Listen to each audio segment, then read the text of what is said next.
I want you to stake me, claim me, stick your drill deep into me, horizontally frack me, spew your poisoned water into me, spill my deepest lubricant upon me, then call me ugly.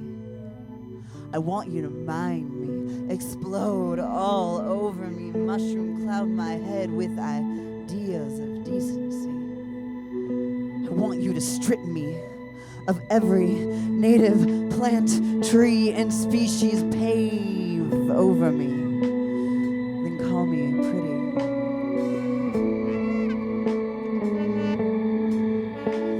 I want you to plow me, plan me, poison me, monoculture and enslave me, steal my young before they've gone to seed. I want you.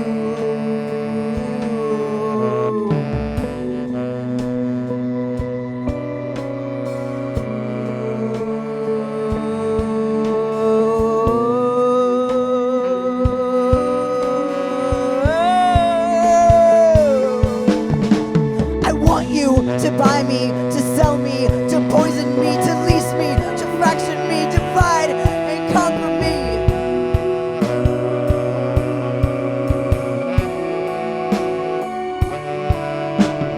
Treat me like you treat the earth. Treat me like you treat the earth. Treat me like you treat the earth. I want you to stake me, claim me, stick your drill deep into me horizontally. Frack me, spew your poison water into me. Spill my deepest lubricant upon me. Call me ugly. I want you to mind me, explode all over me, mushroom cloud my head with ideas of decency, strip me of every native plant, tree, and species, pave over me, call me pretty.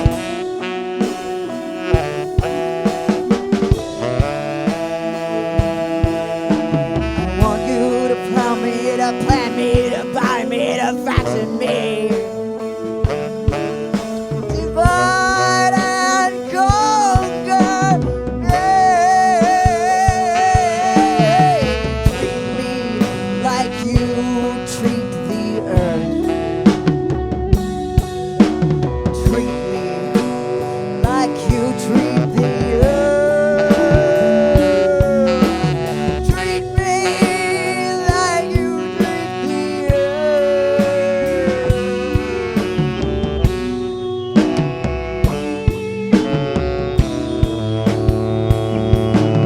I suddenly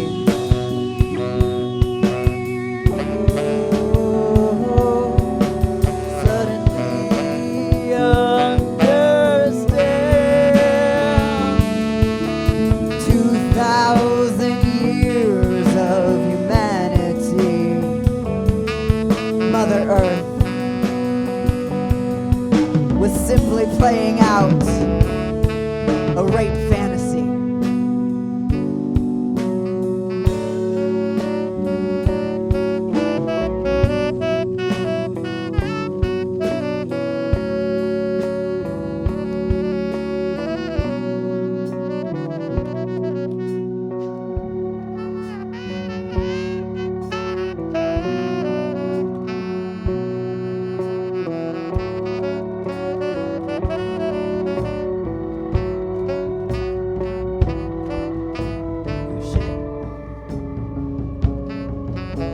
My fear is not that I'm capable of ending my own life.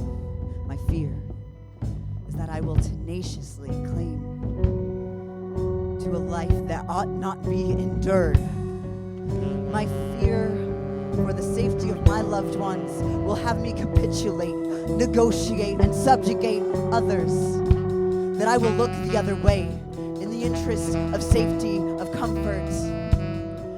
My fear is that I will spoon feed my baby bananas bought by the blood of laborers who lost their reasonable demands of dignity and self-determination to my mighty, imperialist, star-spangled nightmare of a country. My fear is not death, but what I am willing to live with. Frog in the boiling waters of now. What slavery will I endure? What curfews will I abide by? What legislation will pass, has passed my notice, and unlawful court decisions will be made, whose hedge funds walls will grow. Whose hedge funds and walls will grow. While I was trying to rub some resources together to pay rent again. How many more genocides must I witness? What unspeakable crimes will be made in my name? My fear is that I will swallow my pride.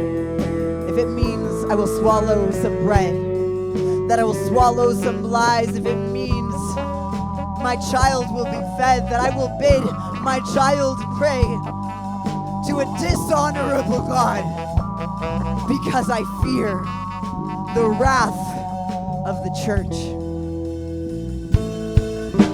How many generations of silence have these bloated powers gained through biological urge to protect our kin, our young, at the expense of anything, of anyone else? A biological urge that is built for forests and caves doesn't translate to the global stage.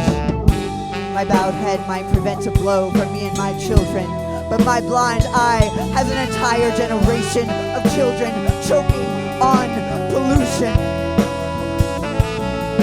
If I ignite myself and stands at the steps of power, will they just sweep the ashes away like they fucking always do?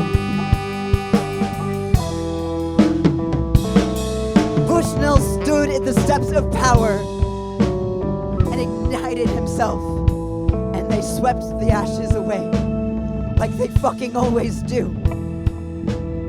My fear is that I will keep letting them. My fear is that I will let my fear seep into my progeny, and that since I've had no time to teach them skills of bravery, they will learn fear and the ability to calm in this machine.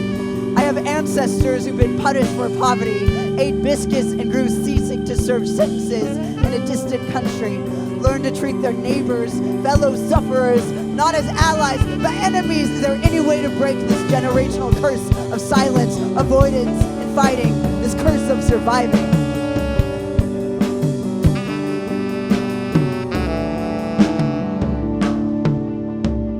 The urge to end my life, to put an end to the insanity of my living hypocrisy, feels like a moment of clarity, feels like a final fuck you, feels too good to be true. A coward's way out is how we got here in the first place.